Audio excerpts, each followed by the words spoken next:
Bem-vindos ao Que Disse Padrão. Aqui falamos sobre saúde mental, autoestima e processos de desenvolvimento pessoal. Eu sou Andressa Almeida e vou conduzir esses papos por aqui. E no episódio de hoje vamos falar sobre privilégios com a comunicadora Dani Roots. Hello! Sejam muito bem-vindos ao Que Disse Padrão e hoje, mais uma vez, vamos questionar o padrão. E hoje eu tô com uma última convidada da temporada, que eu tô bem triste, que tá acabando essa temporada, mas também foi bem boa, bem gostosa de fazer. E muito feliz de estar encerrando, assim, essa temporada com chave de ouro, que é ninguém menos que Dani Roots. Muito bem-vinda. E aí, assim, ó, como é que a gente fala? Ela é comunicadora, palestrante, empresária, biomédica, consultora da moda plural, reticências. É isso, e mais um pouco de coisas aí que a gente faz todo dia no dia a dia, né? E segue o baile. Maravilhosa. Muito obrigada por estar aqui. Tô até nervosinha. Eu falei pra ela que ela é super comunicadora, fala muito bem. E entrevistar essa pessoa maravilhosa. Eu tô muito feliz de estar aqui contigo hoje. Obrigada. Andressa, eu que agradeço pelo convite, obrigada. Eu queria ter estado antes, né? Mas fiquei doentinha, peguei dengue e tal, mas conseguimos. Conseguimos, não, isso que importa. E tá, assim, fechando a temporada lá em cima, né? Assim, vim fechar com chave de ouro e tô feliz pelo convite, obrigada, viu? Obrigada, uma honra pra mim estar aqui. E vamos hablar. Bora hablar. E eu tava falando já contigo antes, o que eu quero abordar mais hoje, que a gente nunca foi, acho que um foco principal, que a gente vai falar sobre isso através das vivências da Dani, vai trazendo essas nuances, que é sobre o privilégio. O privilégio tem muitas camadas, muitas nuances, é um tabu, eu acho que inclusive muitas vezes. É difícil assumir o privilégio e eu queria que tu começasse assim, do teu ponto de vista, como que tu vê isso. Como é que eu vou perguntar de jeito simples, assim? Mas, assim, eu, por exemplo, sou uma menina privilegiada em vários âmbitos. E como que tu vê que as pessoas lidam com o privilégio, assim, na forma de assumir? Porque, às vezes, tem um assumir pra dizer, assim, olha como eu assumo. Tem esse lugar de assumir que é pra dizer, né? Que é bonito falar. E tem o lugar do eu não assumo, eu não sou preconceituosa. Tipo, que é uma dificuldade de assumir, assim. Do teu ponto de vista, como é que tu vê isso? Eu acho que hoje as pessoas estão muito reticentes com essa questão, né? Parece que virou uma guerra, né? A minoria contra a maioria, os menos com os mais, né? Eu falo isso. Toda vez que eu sempre conto uma história que eu acho que é muito interessante a gente falar aqui com relação ao racismo. Eu acho que eu vou fazer 2 recortes, o racismo e a gordofobia. Quando eu falo sobre para alguém que se a pessoa foi racista, o que eu, como uma mulher preta, espero é que essa pessoa abra os seus ouvidos. Então, olha, você foi racista. Meu Deus, eu nem sabia. Me diz como eu posso melhorar e mudar isso. Mas a resposta das pessoas é totalmente avessa a isso. Eu racista? Não, você tá louca? E aí parte pro ataque. E aí mostra um pouco da disposição da questão do privilégio. Você não reconhece o seu privilégio e não tem o seu ouvido aberto para poder mudar a sua opinião e fazer alguma coisa com o seu privilégio.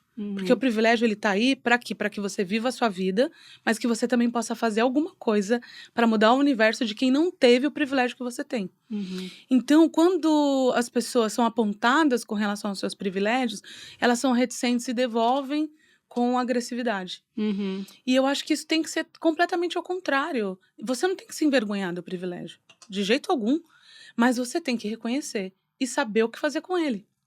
Porque isso é importante. Nem todo mundo é obrigado a ser um aliado. Tá tudo bem.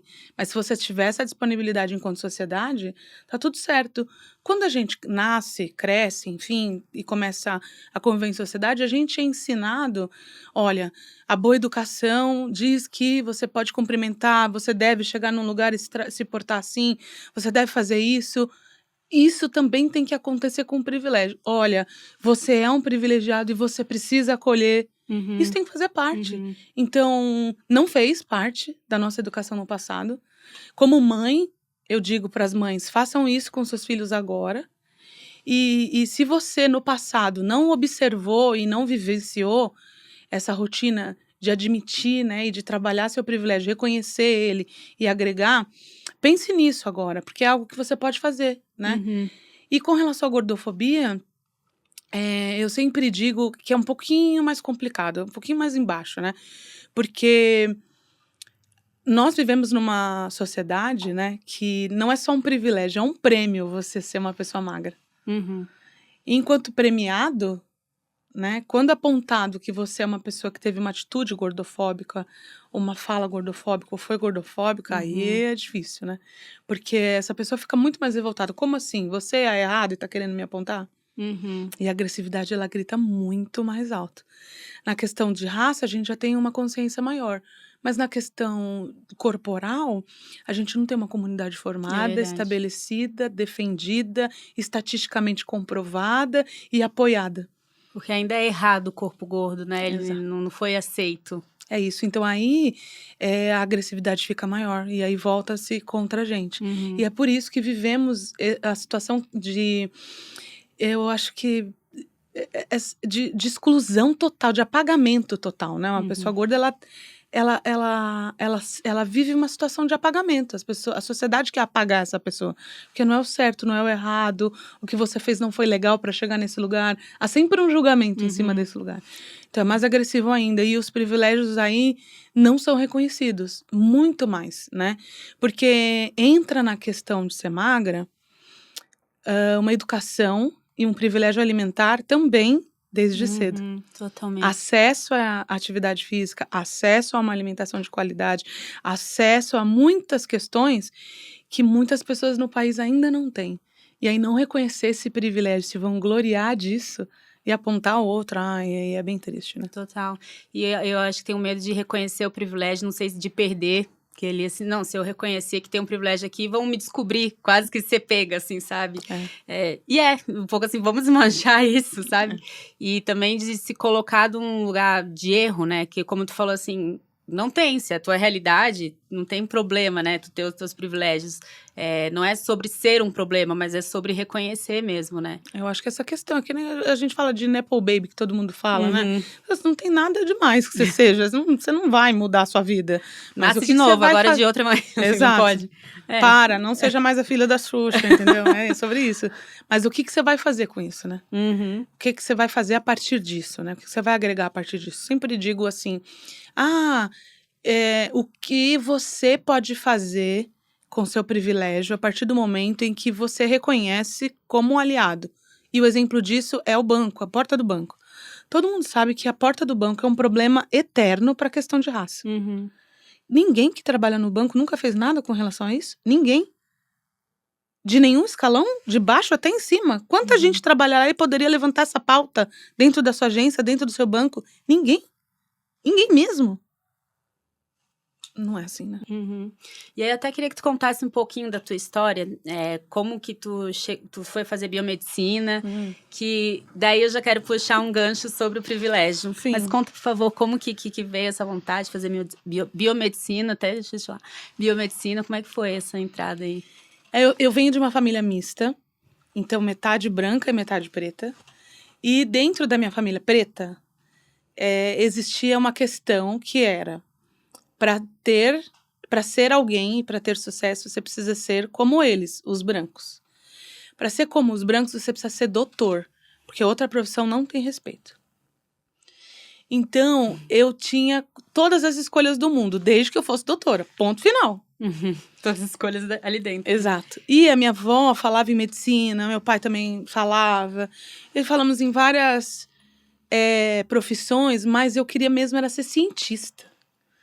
Porque no fundo, o que eu queria era mudar o mundo. Só que eu pensava assim, dentro das opções que eu tenho, onde eu posso mudar o mundo? Cientista, que massa, eu vou descobrir um monte de coisa e vou poder ajudar um monte de gente. E aí eu escolhi pela faculdade de biomedicina. E aí eu fui fazer, foi bem complicado, na minha época não tinha cotas. Então eu estudei escola pública a minha vida inteira. Quando chegou na hora da faculdade, não havia o sistema de cotas. Eu fui prestar o vestibular e eu não passei. Fiquei por 1 ponto. Ai, que ódio. E aí eu tive que cursar uma faculdade particular. E aí, daquele jeito, né, uma família humilde, cursando uma faculdade particular. Fortuna. Eu cursava o ano inteiro sem pagar. Aí chegava no final do ano, fazia o acordo e falava, eu vou pagar o ano que vem. Aí ficava o ano que vem todinho, sem pagar o regular e sem pagar o acordo. E aí fui assim, tá? Eu fui levando. E aí aquela coisa na hora de fazer prova, hoje eu falo rindo, mas era difícil. Na hora de fazer prova tinha uma etiqueta que colocava na prova. Aí vinha a etiqueta de todo mundo que paga Quem não paga não tem etiqueta. Aí o professor fala, quem não receber etiqueta pode ir lá na reitoria. Aí a gente tinha que ir lá implorar, pelo amor de Deus, assinar um termo de compromisso que a gente ia pagar. E eu passei assim os 4 anos. E aí depois que eu me formei, fui pagar minha faculdade, trabalhando já. Aí fui trabalhar e fui pagar toda a faculdade, paguei. Então tu estudou e depois terminou Terminei a faculdade. 15 anos depois, mas eu paguei. Que loucura. Enfim, fiz um acordo gigantesco, fui pagar e tal. E aí eu me formei biomédica e fui trabalhar. E aí eu trabalhei muitos anos na área mesmo. Trabalhei em vários hospitais e renomados aqui de São Paulo, enfim. Mas eu trabalhava na área, só que a comunicação sempre me chamou. Então, eu fui indo para a área da comunicação, fui migrando aos poucos.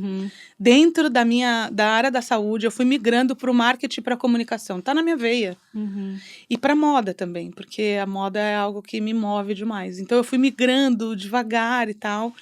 E aí, com 40 anos, eu resolvi fazer uma mudança de carreira. Eu quis mudar. Eu não quis mais fazer isso. Por vários motivos, tá? O primeiro motivo, eu acho que é essa questão da vocação. Comecei a entender que eu poderia deixar a minha vocação falar mais alto. Porque lá atrás eu não tive escolha. A família preta não tem escolha. Você tem que ir, você tem que fazer. E essa era a visão da minha avó. Essa era a escolha dela, essa era a escolha do meu pai, essa era o caminho que eles achavam que ia tirar a gente de onde a gente estava. Então, como eu não tive escolha lá, eu me emociono para falar disso, porque talvez eu não tenha tido tempo para colocar de verdade o que era do meu coração. E aí, quando eu trabalhei, ganhei meu dinheiro, eu falei, cara, eu tenho escolhas. E aí foi aí que eu entendi que eu poderia ter escolhas. Porque essa é uma questão que o privilégio não percebe. Pessoas como eu não têm escolhas na vida todos os tempos. Você é livre, mas você não é livre. Porque você tem que escolher dentro do que algumas pessoas determinaram para você. E foi nesse momento que eu percebi que eu tinha escolhas e que eu podia, talvez, fazer o que eu amava. E aí eu voltei para estudar. Eu tirei um sabático e fui estudar. Mas antes disso, contando porque eu saí, então talvez porque eu tinha me dado conta de que eu podia ter escolhas. E a segunda questão eu não tinha me adaptado no corporativo. Eu trabalhava, eu nunca fui insubordinada, nunca tive nenhuma questão, nenhum problema tal. Mas doía demais trabalhar no corporativo como uma mulher preta e como uma mulher gorda. E eu trabalhava na área da saúde ainda. Essa questão do você é preguiçosa, você é desleixado, você não se cuida, é muito mais forte. Eu escutei várias vezes questões assim, ó. Como que uma pessoa gorda vai ter liderado se não consegue liderar a própria vida e o próprio peso? Várias vezes. Então, muito complicado lutar contra isso tudo no corporativo. E eu não tinha consciência racial, eu não era letrada. Então, eu não sabia que isso chamava racismo. Então, eu não sabia lidar com isso, nem me defender disso. E eu não sabia que isso chamava gordofobia, não sabia como lidar com isso e me defender disso. Então, aí... E aí, todo medo, insegurança de perder aquilo, também tu precisa ter um emprego, né? Enfim... manter a família, enfim. Então, uma loucura. E aí, eu achei que tinha alguma coisa errada comigo e hoje eu vejo que não é. Porque eu tentei mudar de emprego, mudar de empresa, e aquela pressão é sempre a mesma, né? E aí eu entendi que não tinha nada a ver comigo e resolvi fazer uma jornada, assim, uma virada de carreira mesmo, né? Escolher por uma virada de carreira e trocar partindo para a área da comunicação. E aí foi aí que eu deixei a minha carreira, depois de 20 anos. Caramba, que foda. É a palavra, assim, muito foda. E aí, assim, voltando um pouco, que são muitas camadas, né? Sim. Isso, quando a gente fala do privilégio, é privilégio pessoal, privilégio profissional. Quando tu falou que o caminho único era a medicina, né? Sim. E aí tu tinha referências, porque, olha só, até isso é um privilégio. Eu sempre tive referências de mulheres brancas no poder. Sim. É o normal, né? E principalmente homens, né? Mas pessoas brancas, muito normal. Então... como que tu viu que, de repente, era possível e tu foi atrás, assim, sabe? Porque até acho delicado, não sei como perguntar da melhor forma, mas Eu lembro que eu tive uma conversa com uma amiga modelo, preta, gorda também. E aí ela falou assim, que ela ia numa manicure. Talvez ela já tenha te contado a história também. Ela ia sempre numa manicure, e aí a manicure era super simpática com ela. E era uma manicure preta também. E ela super conversava, tal, enquanto era um salão mais chique, assim, as outras manicures estavam atendendo as mulheres brancas, sempre um silêncio, assim. E aí a nossa amiga ali conversando, papo vai, vai. E aí ela um dia comprou uma bolsa de luxo, de marca de luxo. E aí ela chegou com a bolsa. E aí a manicure, tipo, reagiu diferente com ela. E ela entendeu o quê? Tipo, e falou menos, assim, foi bem mais sucinta, assim, no jeito de tratar, uma coisa mais cuidadosa. E aí, essa minha amiga falou assim, eu entendi que ela achava que eu, como assim, fosse uma dela, porque eu não poderia ser uma pessoa de poder aquisitivo. A gente também não se vê com potencial de poder aquisitivo, com poder, assim, ponto, entendeu? Então ela falou assim, eu percebi que sem querer ela ali tava, né, tipo, não posso chamar isso de racismo estrutural? Sim, não sei. é estrutural.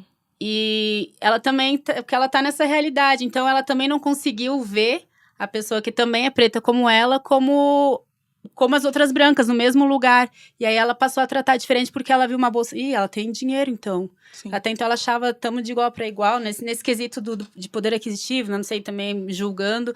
Mas enfim, a pergunta é, como que tu conseguiu ver que poderia, que era possível? Porque é isso, de privilégio, de referência, sempre tive. Sim. E aí, como que é pra te achar essa inspiração, sabe? Porque a gente precisa de inspiração na vida. Sim. Eu não tinha referência. Não havia. Não havia. Não havia. E se há, né? Que hoje a gente sabe, a gente não conhecia, eu não conhecia. Uhum. Eu não tinha referência. Então, era no esquema levanta e anda, porque a gente precisa sair de onde a gente tá. Não tem escolha, Não tem essa é a escolha. inspiração. Eu fui a primeira e única na minha sala de aula, na minha formatura, na especialização, né, Lu? No mestrado, no doutorado. Primeira e única. Primeira e única, em tudo. No MBA também, né, Lu? Primeira e única. No meu primeiro emprego como pesquisadora, a primeira Nossa. e única naquele andar onde eu trabalhei. E fui a primeira e única em todos os empregos que eu trabalhei, até chegar numa grande empresa que eu tinha uma partner que já trabalhava lá. Uhum. Que era negra e era meu par. Mas foi o único, foi a última empresa que eu passei. Então, você imagina, em toda essa jornada gigantesca de anos, eu fui a primeira e única. Então, eu não sabia lidar, eu estava chegando num lugar Nossa. em que eu não sabia como ia ser, e as pessoas também não estavam prontas para me receber. Uhum. Não era ok isso, entende? Então, quando eu falo que eu não me adaptei no corporativo, é muito sobre isso, né? Sobre eu ser a única, sobre eu almejar lugares maiores, voos mais altos, esse lugar nunca chegar, porque as pessoas não sabiam lidar com isso. Uhum. Então, eu cheguei a ouvir, nenhuma mulher assume diretoria aqui nessa empresa. Imagina você. Esse imagina você, a gente já sabe qual é o peso. Então, eu tinha papéis de liderança até um certo lugar, porque tem uma hierarquia grande, e até um certo lugar eu conseguia ir. Era me prometido o lugar mais alto, mas calma, ainda não, mas calma. Ó, agora precisa do inglês, hein?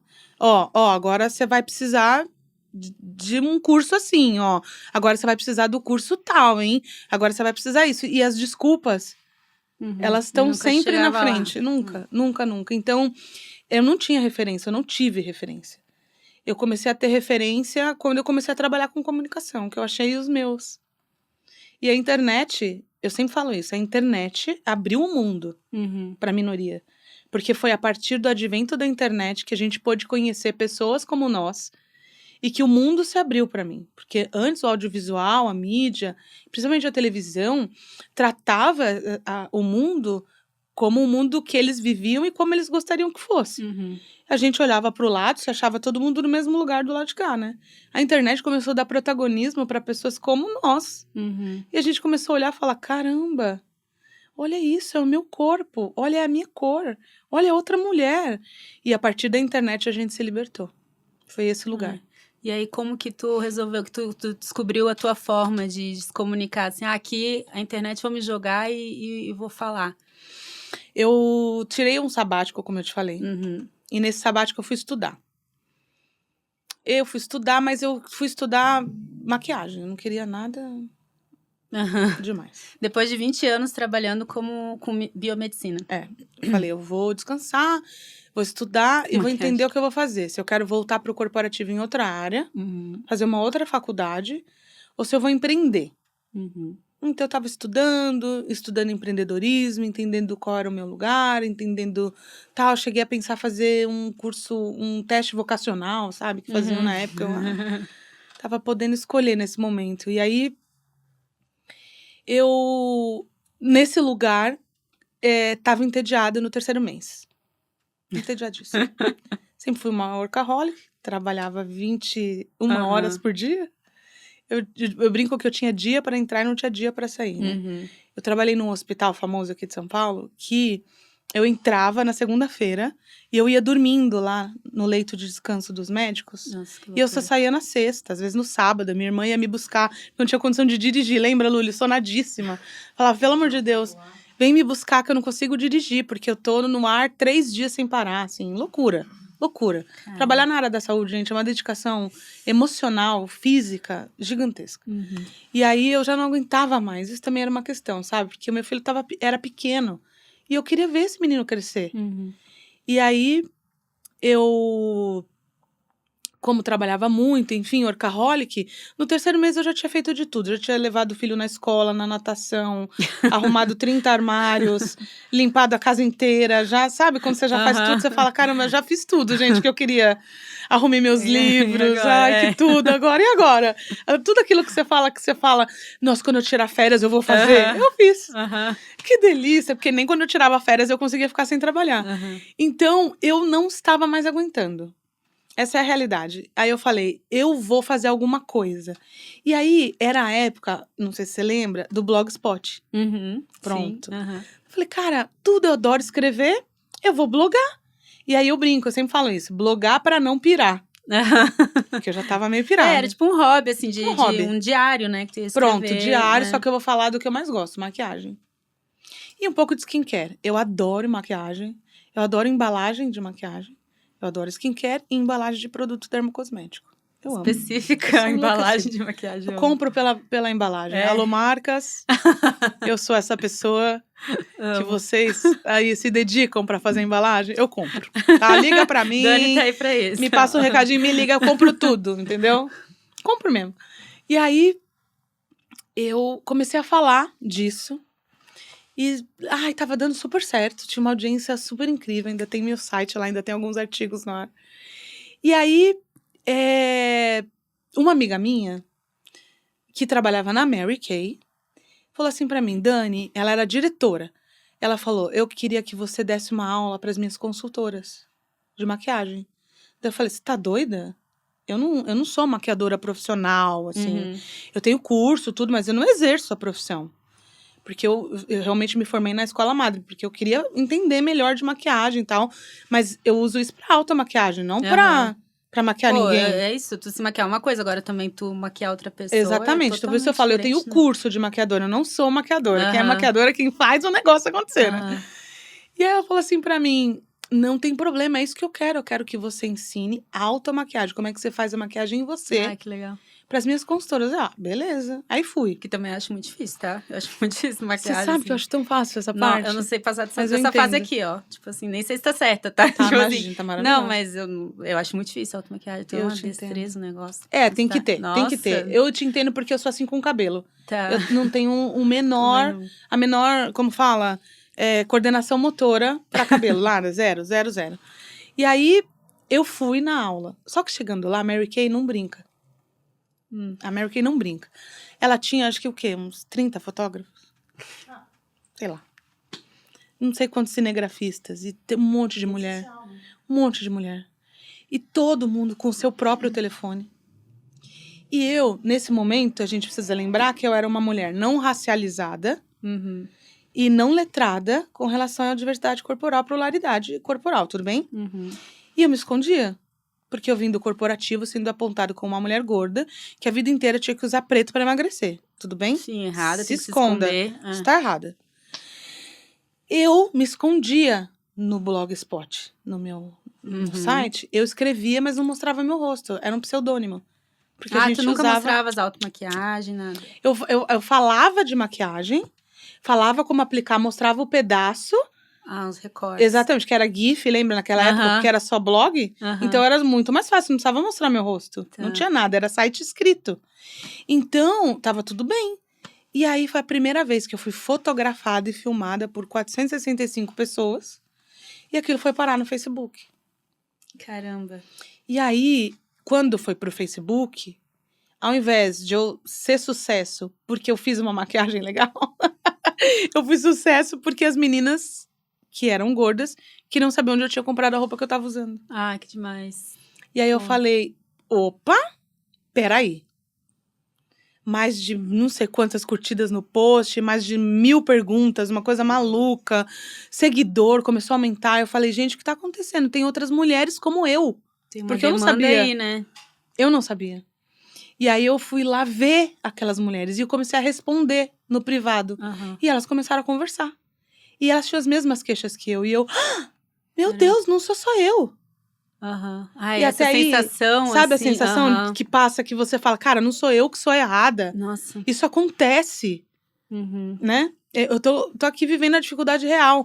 E pra ti foi tranquilo quando tu se viu, assim, nessas fotos? Porque também é um terror quando horrorosa, a gente se vê 360 de todos os ângulos, que a gente tá sempre ali na rede social vendo ângulos, isso, aquilo. Aí se vê também, assim, ainda mais que tu falou, não era uma época que a gente se expunha desse jeito, assim, né? Não, era só selfiezinha e fim. E aí vem assim, e veio isso, era minha rede social pessoal, explodiu, e no Facebook a gente não tinha controle, você lembra? Mesmo que eu não liberasse o post pra estar na minha timeline, aparecia, eu não liberei pra minha timeline. E mesmo assim foi uma loucura. E eu me achei horrorosa, me achei feia, não me gostei, eu não me gostava, eu não via beleza na diversidade corporal, a gente não é ensinado. Não, zero. Eu não via beleza, né, num corpo diverso, num corpo gordo, eu não tinha essa consciência. E foi muito frustrante pra mim e triste. Tanto que até explodir, que foi no dia seguinte que a gente viu, eu vim pra casa chorando, lembra? Ela tinha que ter me avisado que ia colocar minha imagem, que ia fazer fotos, que ia fazer taranã. Eu não queria aparecer. Eu vim, né, Luli, chateadíssima da vida. Aí no dia seguinte, sem querer, essa moça me empurrou pra um lugar que foi Nárnia. Abriu seu armário de Nárnia pra mim. E aí eu comecei a descobrir o body positive. E aí eu fui estudar lá foi fora. Com essa troca. Que começou todo mundo ali se identificar. E essa troca é maravilhosa. Que aí começa o pertencimento, né? É isso. E essas meninas começaram, eu sigo tal pessoa. Eu sigo essa aqui, ó. Por que você não coloca suas roupas na rede social? Oi? As seguidoras. Já organizando a minha vida, já. E aí caramba, daí eu fui pesquisar, entender o que era o body positive. Super lá nos Estados Unidos à frente. Fui estudar, fui fazer curso, fui me profissionalizar. E aí eu falei, cara, eu vou fazer isso de forma profissional. Eu vou decidir que eu vou criar uma rede social competente, que não vai ser só a minha rede pessoal, não vai ser só um site que eu não mostro o meu rosto. Eu vou falar de maquiagem, sim, eu vou falar de skincare, mas eu vou me desnudar na frente dessas pessoas junto com elas. Eu vou aprender o body positive, eu vou dividir o que eu tô aprendendo aqui, eu vou me descobrir e vou me descobrir enquanto uma mulher negra na frente dessas pessoas. E foi aí que eu passei a dividir. Ai, que lindo. E é bonito, né? Porque é real, assim, acompanhar todo esse... O meu foi bem parecido, assim, quando eu comecei a questionar o padrão e a pressão estética também sempre foi muito forte, né, na minha vida. Nossa, e é muito bonito quando começa, assim, dessa forma orgânica, a gente trocar e receber de volta, pô... Mas, e aí tu foi estudar, e aí tu foi se especializar na moda plus size. Foi. Que tu não gosta de falar moda plus size, é moda eu plural, falo moda, né? Eu falo, assim, ó, eu digo o seguinte, ó. Tem várias vertentes que defendem muitas questões. Só que o termo plus size é o termo que é mais popularizado. Pra eu atingir aquela mulher lá de Manaus, lá no interior, se eu falar moda plural, talvez ela não me entenda. Então, eu acho que o termo plus size... ele é o termo que ele arrasta multidões e ele consegue chamar a atenção pro tema. E aí ele tira outras mulheres da escuridão, Uhum. como nós fomos tiradas um dia. Até hoje a gente tira mulheres da escuridão. E olha que a gente já tá batendo esse tema há mais de 10 anos. Uhum. Então, eu acho que eu não sou uma pessoa que pontua negativamente termos. Eu acho Tá. que todo termo é válido desde que ele traga abertura de conhecimento. Uhum. Então, a gente pode falar de moda plural, pode falar de moda plus size, pode falar de moda diversa, pode falar em diversidade corporal, que também é muito novo dentro das empresas. Eu sou uma consultora de ESG, especializada em diversidade, principalmente racial e corporal. Uhum. E é muito novo isso nas empresas. O racial tem força, mas se você falar dentro de uma empresa, se tem um departamento que cuida de diversidade corporal, não tem. Uhum. Não existe. As empresas nem sabem que tem que tratar essa pauta. Uhum. Que é aquela questão de que não somos reconhecidos como uma comunidade. Uhum. Então, a empresa não sabe que ela precisa adaptar as suas cadeiras, seus mobiliário, as suas instalações, seus banheiros, as suas salas de reunião. Então, desculpa minha ignorância, tu não atende nichado pra moda. Eu atendo moda e diversidade, as duas coisas. Então, eu sou diretora criativa de coleções. Se a empresa me chamar e falar, eu quero ampliar a minha grade, eu faço isso. E se a empresa me chamar e falar, eu quero um letramento Entendi. de diversidade dentro da minha empresa, eu vou lá e faço. Cara, que foda. Então, é dessa maneira que eu acredito que a gente traz o conhecimento, aflora esse conhecimento para as empresas e traz luz para um tema que é tratado como marginal, né? Ele é super marginalizado. A culpa é sua, você que não fez nada. Total. Entendeu? Só que se for olhar na empresa, hoje os números, existem questões muito importantes com relação à não adaptação de pessoas de corpo diverso dentro das empresas. Uhum. E isso acaba trazendo doenças, um número de faltas maior, o não desenvolvimento do profissional, você não totalmente inserido em diversidade, marginalizando uma comunidade, né? Então, tem toda uma questão de responsabilidade social, mas também uma questão de adaptabilidade e cuidado com o seu profissional, quando você entende todas as minorias, é que você precisa ir lá e escalar. Uhum. Né? Porque você precisa escalar uma mulher para um cargo de liderança, você precisa escalar uma mulher preta, você precisa escalar uma mulher preta LGBTQIAP+,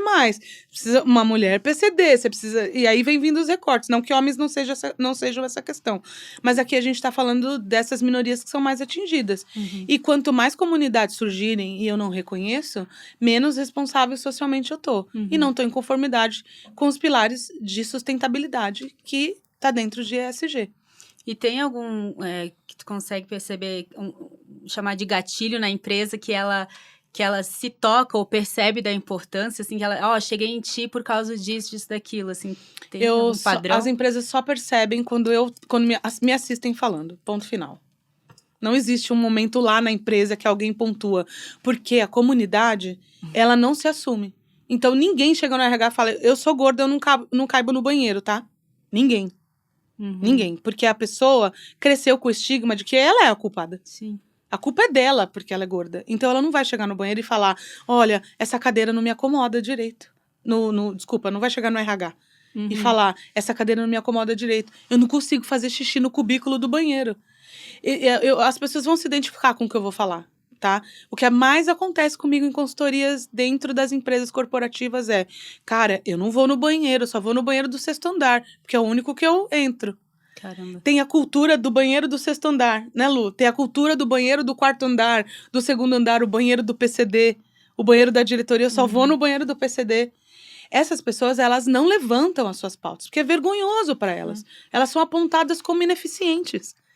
Então, a empresa, ela não percebe. Ela só percebe quando eu tenho a oportunidade de sentar com o CEO, apresentar o meu trabalho e dizer, vamos fazer um trabalho de reconhecimento de comunidade aqui. Aí a gente entra, faz um levantamento, traz um letramento, da diretoria até o estacionamento, sabe? Lá na porta, para que a gente possa entender isso como uma comunidade e traça ações com as equipes, né, de diversidade dentro das empresas, para que eles tenham mantenedoria e incluam essa comunidade nos cuidados de saúde, cuidados sociais e cuidados emocionais que ela precisa, sendo uma pessoa de corpo diverso.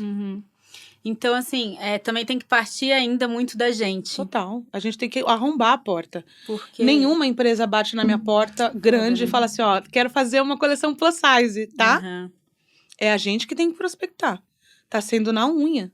Nenhuma empresa quer ampliar a sua grade, nenhuma empresa tá aberta para receber a diversidade, mas eu não desisto, eu bato em todas. Bato de novo se não me abriu, porque eu acredito que essa é a luz do nosso trabalho. Lá atrás, alguém bateu na porta para a questão racial ser vista. Alguém foi morto numa situação super terrível nos Estados Unidos para a gente estar falando sobre inclusão racial hoje. Sim. Não vou desistir. Não vou desistir. Você vai? Não. Nem eu.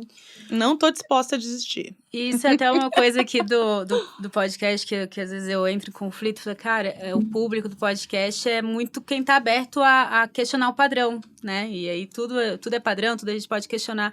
E eu fico, mas como é que eu falo pra quem não tá aberto? Como é que eu chego lá?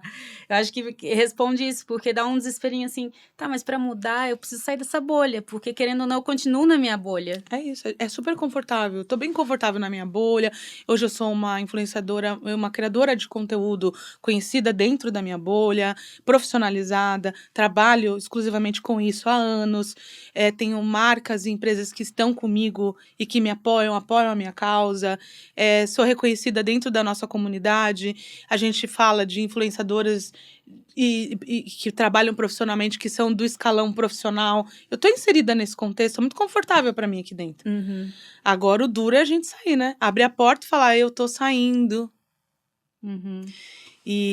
Mas esse é o papel. Eu falo isso pra minha equipe. Vocês estão confortáveis? Porque se tá confortável não é o nosso trabalho. É foda. Até me perdi aqui agora. Eu já tinha um gancho que eu... Toma! Então tá bom, ficamos por aqui. Eu sou uma chefe dura, gente. Maravilhosa. Não, mas é isso. É porque eu sou como ser fofa. também, Exato. Né? Como é que tu vai ser fofa? Juro. É isso. E como que foi pra ti esse processo de teu contigo mesmo, de autoaceitação, saúde mental? Foi junto, foi expondo junto? Como é que foi pra ti começar a falar sobre... Porque não é fácil também a gente expor nossas inseguranças. De principalmente essas inseguranças daqui da cachola, sabe?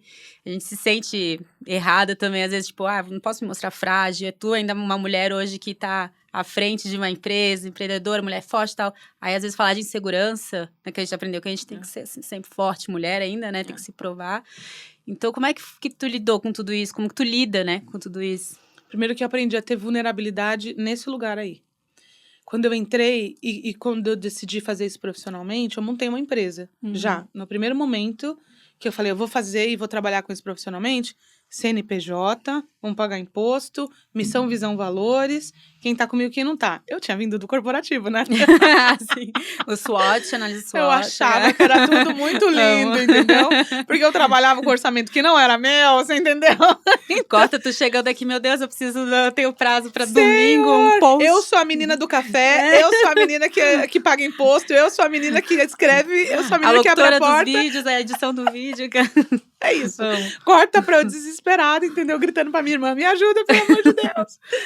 E aí, eu descobri o que era vulnerabilidade nesse lugar. Então, dentro dessa questão missão, visão, valores que a gente colocou, essa coisinha dura, rígida e tal, e eu me descobrindo no outro lado totalmente desesperada, a gente tinha colocado alguns pilares na comunicação. Como eu vim de marketing profissional, a gente tinha colocado pilares de que vulnerabilidade a gente não ia mostrar. Que loucura. Religião a gente não ia falar. Vida pessoal amorosa não entrava. O meu filho só entraria se quisesse. Que mais? Política. Eu também não iria falar. Segue. Eu era iludida. Corta, pai. Eu era uma mulher iludida, entendeu? E aí você aprende que quando você se mostra, abre uma câmera para mostrar a sua vida, a sua família, as suas coisas, não é do jeito que a gente gostaria. Um dia você vai ficar doente, você vai ter que falar. Você sumiu das redes 3 dias. As pessoas vão perguntar o que aconteceu com você. Eu fiquei doente. É a primeira vulnerabilidade que pega no seu pé. E aí vem as outras, entendeu? E aí uma avalanche. E aí eu fui aprendendo a me desnudar nesse lugar. Eu tomo muito cuidado com os posicionamentos que eu tomo na frente das câmeras, porque eu tenho a consciência da responsabilidade que eu tenho. Então, desde muito cedo, a gente tem um princípio do jornalismo que a gente trabalha aqui dentro, que é checar toda a informação que é transmitida. Se eu for trazer uma informação que não é minha, antes ela precisa ser checada. Até reposts. Eu não faço reposts antes de uma equipe checar. E eu sempre tive essa questão. Então, porque eu sei quantas pessoas eu atinjo. Eu sei da responsabilidade que é. Então, essa era uma questão. Mas as coisas foram acontecendo sem muito controle. E eu fui me deparando com os meus medos. Então, vamos dar alguns exemplos, ok? Eu não usava braço de fora. E nem alcinha. Não usava mini saia. Eu não usava shorts. Eu não usava top. Não usava biquíni. O que mais? Eu não usava cores. Eu não usava sandália. Fininha, linda, chique e tal, assim. Ai, Gisele, nada. Eu era um fruto do corporativo, a mulher de terninho. Toda coberta. E aos poucos eu fui olhando as pessoas, meus pares, as minhas próprias seguidoras pedindo, faz alguma coisa de biquíni, faz alguma coisa, dá dica de biquíni, dá dica de regata, caraca. E aí eu tive que expor essa vulnerabilidade, fala, gente, eu não uso, eu não me sinto bem e tal, e aí eu tive que dividir. E aí eu dividi como um diário, e foi como se elas fossem ali o meu diário, mas depois de um tempo elas começaram a ter vida própria, me fazer uma devolução disso e me ensinar. Então, aquele lugar onde eu tava, de que eu tava super rígida, responsável, Sim. Quebrou quando elas voltavam pra mim e me ensinavam. E eu aprendi que não tinha nada a ver com o lugar que eu tinha me colocado. Era um lugar de troca. É uma troca, total. É um lugar muito de igual para igual, assim, sabe? É um lugar que eu entro lá nos meus stories e falo, meninas, eu preciso de vocês, me ajudem a achar tal coisa XYZ. Então, elas são minhas pares, sem elas a coisa não acontece. Sem elas não tem como acontecer, né? Então, eu fui aprendendo e aí fui entendendo que talvez eu deveria voltar para terapia, porque aí você pira, né? Eu pirei, eu comecei a me racializar, eu comecei a pirar. Porque aí você começa a dar nome às coisas que te aconteceram. Eu comecei a me letrar com relação à diversidade, a estudar, e você começa a entender as coisas que te aconteceram e nomeá-las. E aí você revisita. E aí ai, caramba, meu Deus do céu. E aí eu tive uma questão com grana para investir na terapia ou investir no meu trabalho. Segurei um pouco, aí não deu mais. Aí eu fui para terapia. Aí de início eu fazia terapia com uma mulher branca. Era muito bom, era muito ok. Mas algumas questões ainda ficavam muito Tem lugares fora. Que não atinge, né? E aí eu achei uma mulher preta e isso mudou a minha vida. Aí a gente nomeou tudo que aconteceu comigo lá da infância, da família mista, até aqui em cima. E aí foi dor. Chorei muito na frente das câmeras. Já chorei muito em podcast. Porque me emociona, entra na minha veia, pessoal. É isso, eu tô me desnudando nesse momento. É um momento de extrema emoção. Já chorei em congresso. Porque bate no eu, no que eu vivi. Claro. E aí me desnudei totalmente. Hoje eu sou bem mais tranquila. Menos insegura. Hoje a gente aborda mais assuntos, eu tenho mais naturalidade. Porque também eu tenho a segurança de já estar num lugar que eu almejei. Eu não cheguei onde eu queria totalmente. Mas o dia que você descobre que você já chegou num lugar legal, você fala... Pode respirar, querida. Eu respiro. Total. Relaxa, relaxa. Relaxa só um pouquinho. Aí o trabalho melhora demais. Porque aí a gente consegue fluir, ser mais você e dividir mais, sabe? Mas vulnerável total. Hoje eu tô 80% vulnerável. 80%. Eu lembro da primeira vez que eu me toquei sobre o psicólogo também ser importante ser preto, né? Que foi naquela série This Is Us. Tu assistiu? Não assisti ainda, você acredita? Todo mundo fala pra mim, você tem que assistir. Porque o Randall, que é um homem preto, Tá. ele tá numa família de brancos, né? Ah, sou eu. E aí ele faz a terapia dele, tudo, desabafa, tudo com pessoas brancas. E aí, claro, né? As pessoas vão até onde elas conseguem, mas tem uma camada ali que não chega, atinge. né? Eu fui aí até os 40 e tantos anos. Então, eu digo que a gente vive numa escuridão, né? É nesse lugar que eu acho que a gente pode falar de privilégio, né?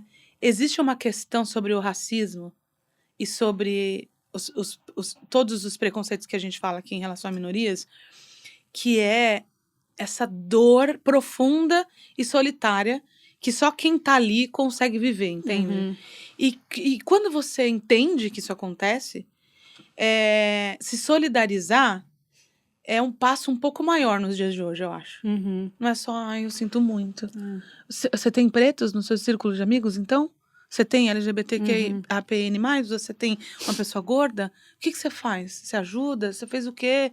Como é que tá? Você contribui? Você tem algum lugar que você pode falar abertamente sobre isso? Você ajuda? Você tem um podcast? Qual que é a sua parte? Uhum. Não dá mais só pra eu dizer, eu sinto muito.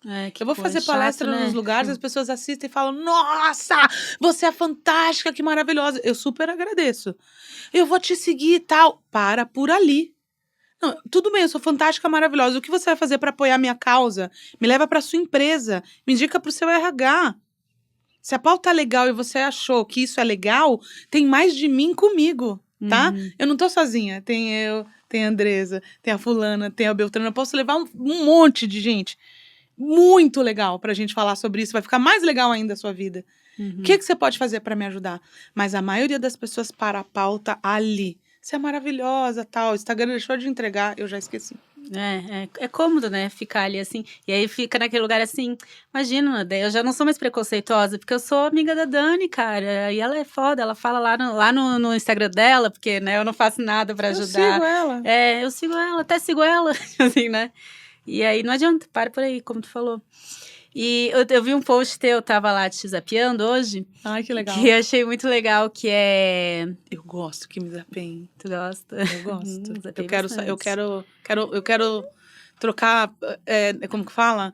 Fofocas profundas. Amo. Eu adoro. Aquele post que tu fez sobre a estampa da onça. Sim, vamos falar disso? Vamos Você falar acha disso? também isso? Me conta. Olha eu no podcast da eu vim pessoa. aqui de zebra, ó. Aqui deu zebra. Eu amo uma onça. Porque até isso, assim, as estampas, como vai bater pra uma pessoa gorda ou magra, vai bater diferente. Não bate? E aí tu fala assim, não, pras marcas, né? Não compra onça, não vende onça. É isso. Porque vai bater bem diferente. Fala um pouquinho sobre isso, por favor. Vamos falar de nós duas agora, porque eu uso hoje um manequim 44, 46. Nunca sei direito, porque as numerações não são, né, legais. Então, assim, padrão, que nos ajudariam a comprar, né? Nesse caso, o padrão é legal. Mas teriam que nos ajudar a comprar. E hoje eu tenho 55 quilos menos. E eu sou uma mulher privilegiada. Eu entendo o meu privilégio. Porque com 55 quilos mais, eu não comprava nada. Absolutamente nada do que eu realmente gostava 100%. A não ser que eu estivesse na direção criativa de uma coleção. Tá? E aí, mais magra, agora eu tenho mais escolhas. Eu posso escolher a zebra mais incrível que eu quiser. A onça mais incrível que eu quiser. Porque até a padronagem de onça diz sobre essa onça ser legal ou não ser legal. A queixa que eu mais escutei no Instagram, lá no post, é isso mesmo, esses monte de estampa de zebra brega. A própria consumidora falou isso lá no post. Então, ela, tudo bem, é super pejorativo, mas você entende o desabafo dessa mulher? Aonde ela tá? Então, tem um contexto. A gente estuda essa questão da diversidade corporal para poder dizer para você quais as estampas que você não deve nunca fazer na sua coleção. Porque vai levar essa mulher para um lugar de déjà vu. Um déjà vu ruim, que ela não quer mais. E eu acho que é isso que a maioria das marcas plus size ainda não entenderam. É um conjunto que vem de decisões dentro da coleção. Quando você faz a sua pirâmide de produto, você precisa levar em consideração um conjunto de situações a partir da análise do comportamento desta população e dessa consumidora. Não há. Não é seguir moda, porque a moda tá aí para os magros, né? Para corpos da passarela. A moda não tá a serviço de corpos gordos. É isso, então a tendência é a onça, mas para nós não vai vender. E se você perguntar, algumas estão muito encalhadas. A gente já foi fazer essa pesquisa e a gente já tá colhendo que tá no estoque. Que loucura. Deixa eu te perguntar, e a regata, hein? Porque pra mim a questão dos braços é uma coisa muito latente até hoje, assim, tipo, isso aqui é o máximo, tá? Te entendo. Tipo, só o vestido não rola, tem que ter uma pele pra dar uma disfarçadinha. Eu vou te falar, quando eu me assisto, aqui, ó, eu fiz uma gravação essa semana e eu fiz alguma coisa e isso aqui fez assim, ó. Eu falei, minha primeira atitude foi ligar pra videomaker e falar, corta essa parte. Não vou cortar. Então, não é legal quando eu me vejo. Uhum. E a vantagem que eu tenho é que a parte que eu não gosto, ela tá atrás. Eu me olho no espelho, eu não vejo essa parte. Uhum. Ela tá atrás. Então, eu não tenho uma aceitação 100%. Uhum. Isso é importante falar também, né? Isso é importante. Só que eu tenho um acordo comigo mesma. Nunca mais sofrer por privação. Então, eu passava calor, porque eu não usava regata. Eu ia à praia, usava um biquíni, um maiô feio, que eu não me identificava, porque eu não usava biquíni. Eu não usava, eu tinha vergonha da minha celulite nas pernas, passava calor porque eu não usava shorts. Nunca mais eu vou me punir Uhum. enquanto eu estiver assim. E eu acho que é nisso que eu acredito, que eu falo sempre pra minha seguidora.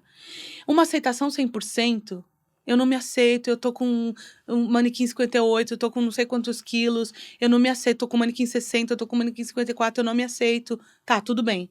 Mas enquanto você não pode mudar essa situação, não dá pra se punir ou deixar de viver. Porque eu deixei de viver muitas situações. Eu deixei de viver com meu filho, eu deixei de ir à praia com meu filho. Nossa, isso é muito triste. Eu deixei de fazer um monte de coisa, eu passei calor, eu me puni, eu já desmaiei em evento. Porque eu tava totalmente de preto, totalmente coberta, num calor de 45 graus. Uhum. Então, nunca mais eu quero passar por isso. Agora é a vez que eu me emociono, que eu também me identifico. Foda. É isso. É. Então, assim, eu não posso fazer nada com relação a isso agora. Uhum. Tá tudo bem. Você não gosta, e eu tô aqui porque eu sou solidária. Mas não dá pra gente deixar de viver, não dá pra gente se punir mais do que eles já nos punem. Uhum. Eles punem a gente o dia inteiro, todo dia, toda hora. Então, esse é um acordo que eu fiz comigo. Mesmo que eu não goste, eu vou trabalhar aquilo. É a questão do peso também. Emagrecer hoje no país é caro. Hoje, emagrecer no nosso país é caro. É privilégio. Privilégio. Eu reconheço meu lugar de privilégio.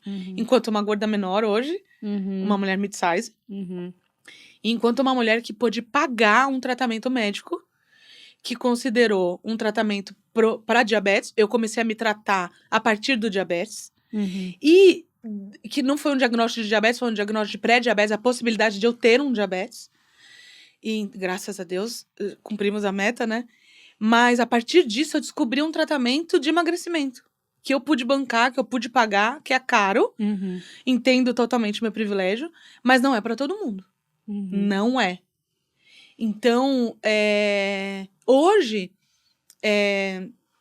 eu posso dizer para você que eu melhorei muito a minha qualidade de vida. Eu já não conseguia fazer várias coisas com o peso que eu tinha, enfim, e tal. Mas isso tudo também me perturbou um pouco, sabe? Com essa relação de aceitação que a gente tá falando aqui. Totalmente, entendo 100%. No começo, quando eu descobri que o tratamento tava dando certo pra mim, eu me perguntava, caramba, mas eu não vou ser mais uma pessoa gorda, não posso mais defender a pauta. Eu mesma. Nossa, total, me identifico 100%. Me fazendo essa pergunta, caramba, claro que não, a minha pauta não é esvaziada só porque eu emagreci. Eu não perdi o valor do que eu faço só porque eu escolhi e achei um tratamento, porque afinal de contas a gente não é gorda por escolha, não fazemos apologia à gordura e nos descobrimos gordas por questões que às vezes fogem do nosso controle. Então, se a gente descobrir uma saída, poxa, que legal, por que eu vou renegar ela? E por que a minha pauta vai ser esvaziada? Por que eu vou deixar de ser alguém importante nessa luta? Sim, não apaga toda a tua história, tua vivência, o teu processo pra chegar até aí todo, Exato. né? E esse é o body positive. Escolhas. Escolhas que não nos punam. Esse é o meu discurso, é isso que eu defendo. Eu defendo que você seja você, do jeito que você quiser, no momento que você esteja, cobrindo os seus braços, porque esse é o seu momento. Eu acho que eu sempre falo também aqui, não é sobre o que você vai fazer, se quer emagrecer ou não, mas é como que isso tá te afetando, como que tá a tua saúde mental, isso que é o que importa, como que tá o teu processo aqui dentro, né? Acho que esse é o foco, e não o que tu quer fazer, tu é livre, o corpo é teu, isso é ser teu. corpo livre também, sabe? É isso. O corpo é seu. Tu falou agora sobre o mid-size, né? Eu até tava pra te perguntar isso, porque tu falou do plus size antes, que também tu tem essa, não sei se é resistência pra ti, mas, né, tu prefere o moda plural. Sim. E aí, como que é? Tu aborda sobre o mid-size? Eu nunca vi tu falar sobre o mid-size. Nunca falei sobre mid-size, não falo. uma questão. Eu ainda é uma... Vamos falar que eu ainda tô estudando isso dentro de mim. Por quê? Primeiro que eu preciso me reconhecer como essa mulher mid-size, eu ainda não me acho. Eu ainda tenho uma distorção corporal. Toda vez que eu vou pegar uma roupa num cabide, eu vou no 54. Ainda é fato, tá? Então, eu ainda tô num processo com a minha psicóloga de olhar para esse novo corpo e entender que eu tô num outro lugar, num outro momento. E uma outra questão é que privilégios. Esse é o tema do nosso podcast. Dentro de toda minoria e de falta de acesso, os pequenos poderes fazem a diferença. E se eu conseguir, dentro dessa minoria, me mostrar melhor do que a maioria que tá lá dentro, eu tenho um pequeno poder. Então eu me sobressaio. Para mim, num primeiro momento, o rótulo mid-size eu sou gorda, mas nem tanto. Então não me maltrata tanto, maltrata aquela lá que é mais gorda. Então, como uma mulher mid-size agora, vou te falar que eu, às vezes, me sinto... Ai, como é que eu vou dizer isso? Às vezes me sinto constrangida. Porque realmente eu tenho acessos e privilégios que outras mulheres mais gordas não têm. Sim. Mas é algo que eu vou ter que trabalhar dentro de mim. Você entende? Porque o mid-size é uma realidade.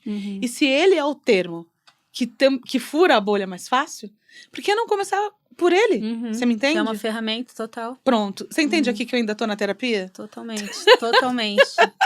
É muito louco, porque eu sempre fui a menina mid-size, que é ali o meio termo, né? A gente tem um não lugar, não é isso? O não lugar. Eu falo isso, a gente não é magro o suficiente, nem gordo o suficiente. Ninguém quer a gente. Mas ainda assim, como tu falou, tem o privilégio, porque é o que eu falo, né? A gente sempre tá no final do convencional, do tamanho convencional, e no início do plus size. Mas tá sempre naquele limbo, assim, mas ainda é uma opção. Sim. Que daí tem as mulheres gordas que nem o plus size às vezes atende, Exato. né? O plus size. Quando eu usava os Mariquinhos 58, eu brincava não, eu até palestrava sobre isso. Que se eu derrubasse um café na minha camiseta, eu não tinha o que fazer durante o dia, sabe? Assim, sair pra trabalhar e derrubei um café. Se eu passar no shopping ali pra comprar uma t-shirt, sem chance. Vai, suja, ou volta pra casa. Agora, assim, eu consigo ir ali, qualquer lugar, qualquer esquina, e falar, me dá uma t-shirt da Hering. Sim. E aí, a gente tem esse privilégio, né? Então, a gente reconhece esse privilégio nosso. Mas a nossa intenção é só chamar atenção para aquilo que também incomoda, porque a gente também tem nossas dores.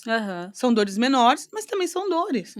Então, isso também é uma questão dentro da comunidade. Eu acho que a gente entender que tá todo mundo por nós e pela causa é também uma questão. Eu acho que nos deixaria muito mais unidas e nos levaria muito mais longe. Total. E isso sobre medir dores, eu acho também que é muito importante. Às vezes a gente fica, não, mas ele sofreu bem mais. Não, mas E não é sobre isso, né? No fim, para aquela pessoa, a dor dela é muito válida. E também todo mundo tem suas dores únicas. Né?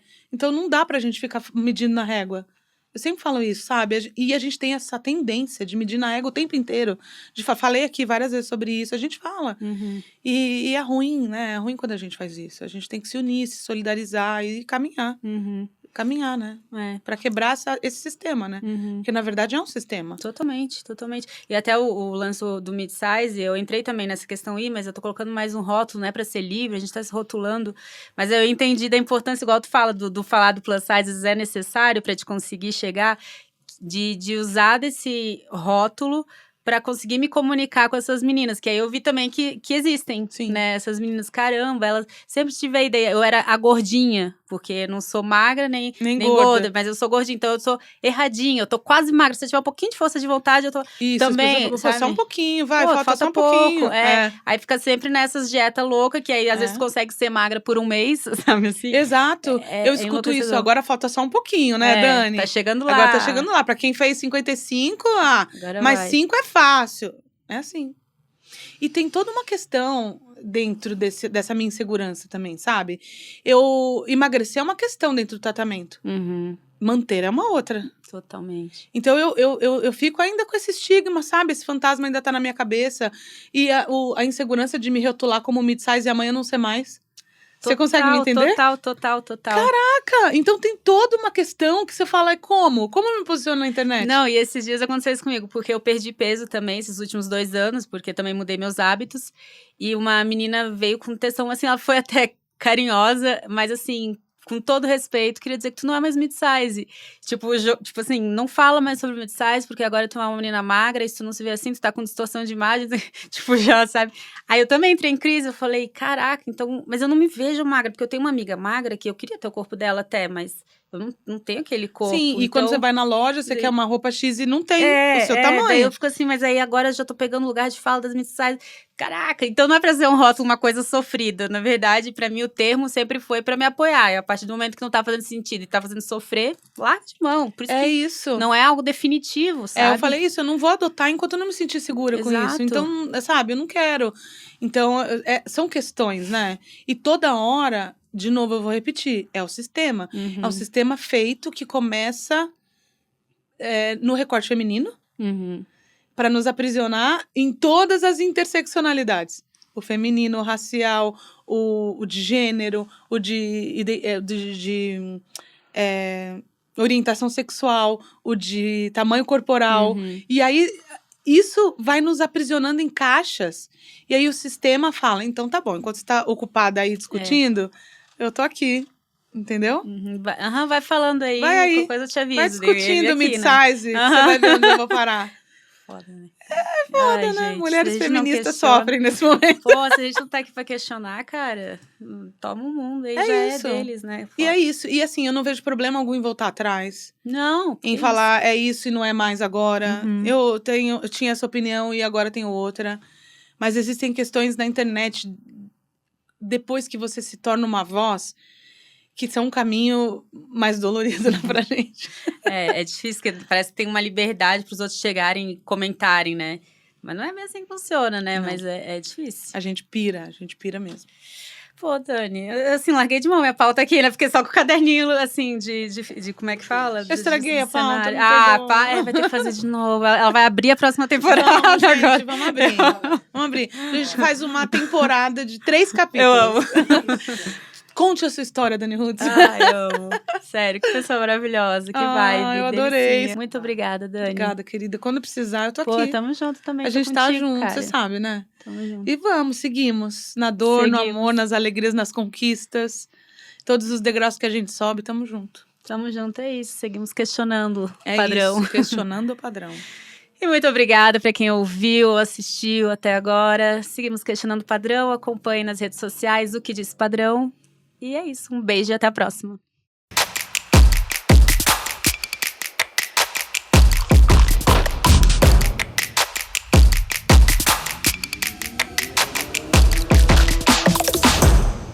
Este podcast foi produzido pela Tumpats.